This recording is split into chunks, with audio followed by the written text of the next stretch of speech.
Well, with the debt ceiling debate winding down in the States, there are some hard choices ahead on making cuts without harming the fragile economic recovery. To talk about the next step, we're joined from New York by Robert Kaplan, author of What to Ask the Person in the Mirror, and former vice chair at Goldman Sachs and current professor at Harvard Business School. Robert Kaplan, thank you so much for joining us. Thanks for having me.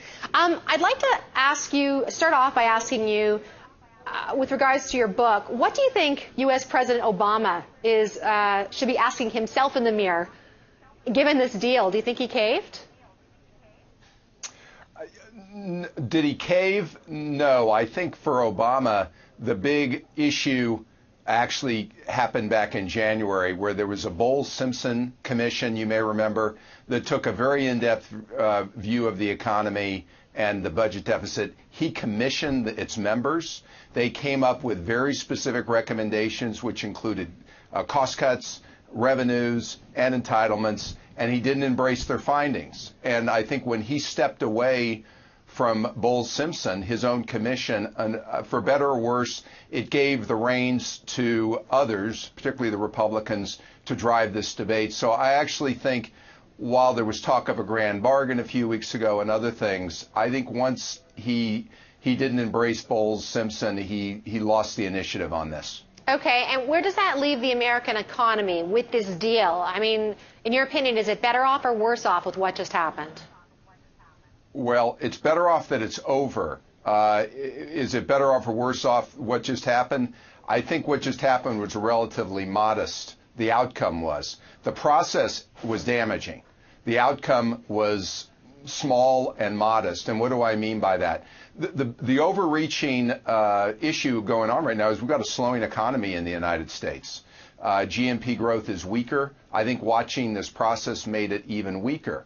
And the big issue facing policymakers is not just how do we cut, but bigger question, how do we deleverage and still grow the economy? You know, you can cut expenses or costs. Greece has seen that, and that doesn't mean you'll deleverage. Greece has cut, and it hasn't deleveraged. We have to make cuts. We have to probably look at revenues. We probably need to make some investments, like in infrastructure. And in addition, we have to do other things, looking at regulation, et cetera, to help grow the economy, or else we're actually not going to deleverage at all. So the bigger issue that people are going to focus on here is this is a slowing economy, and we've got to do this in a much more complex, intelligent way. And I hope that's what this new commission, this new group that's being set up, this committee in Congress will look at, and I think they'll have to.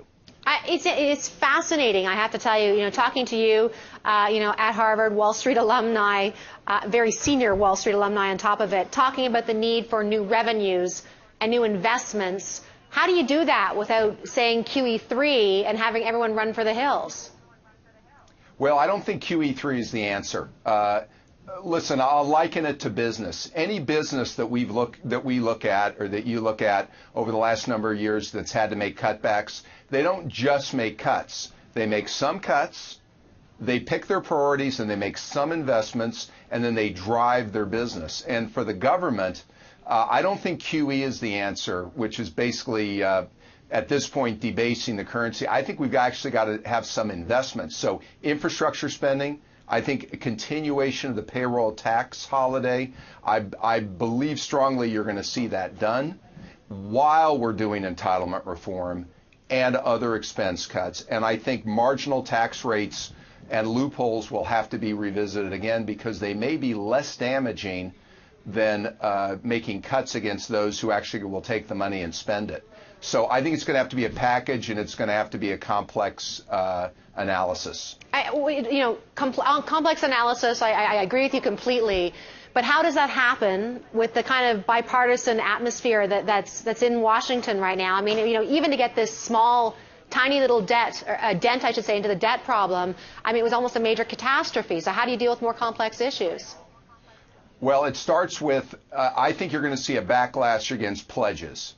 There's been a lot talked about tax pledges, about pledges not to make cuts. And I think voters, I would hope and I believe you're going to see a backlash against elected representatives who decide to make a pledge before they ever look at the facts, before they ever take office, they already decide what tactics they will exclude. If a business did that, if you did that in the private sector, you go out of business.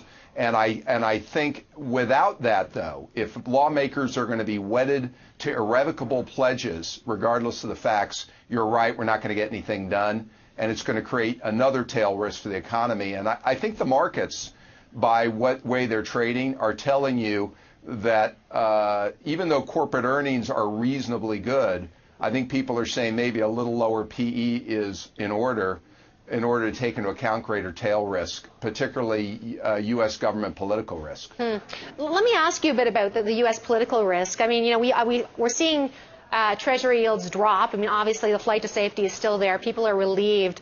But Russian Prime Minister Vladimir Putin called the U.S. a parasite today, talking about their debt problems. You know, I mean, how damaged do you think that the U.S. reputation is right now? Well, let's narrow it a bit. The U.S. political system its reputation is damaged. It's not helped. People all over the world are watching this, and they knew it would be hard, but they didn't think it'd be this hard. But that's the U.S. government. I would say the U.S., though, if you go look at the companies in the United States, have got some of the greatest companies and business leaders in the world, in my opinion. And we take it for granted, but the Apples, the Googles, the Caterpillars of the world, the Pepsis, the Procter & Gambles, it's got a great business sector. But there's no question that the political process here, people are realizing is not working very well. What about, you know, I was just speaking with someone talking about cash and how much cash right now the S&P 500 companies are hoarding, for lack of a better word. You mentioned Google and Apple. They almost have, the S&P 500, $1 trillion of cash sitting there, and they're not spending. So what can be done to have your management be confident enough to spend to help stimulate the economy?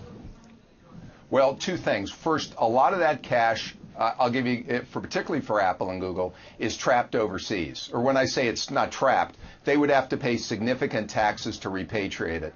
So I think step one, I really do think you'll see more movement on repatriating that cash at somewhat lower marginal rates. I think there'll be a deal made that will cause that cash to be repatriated first.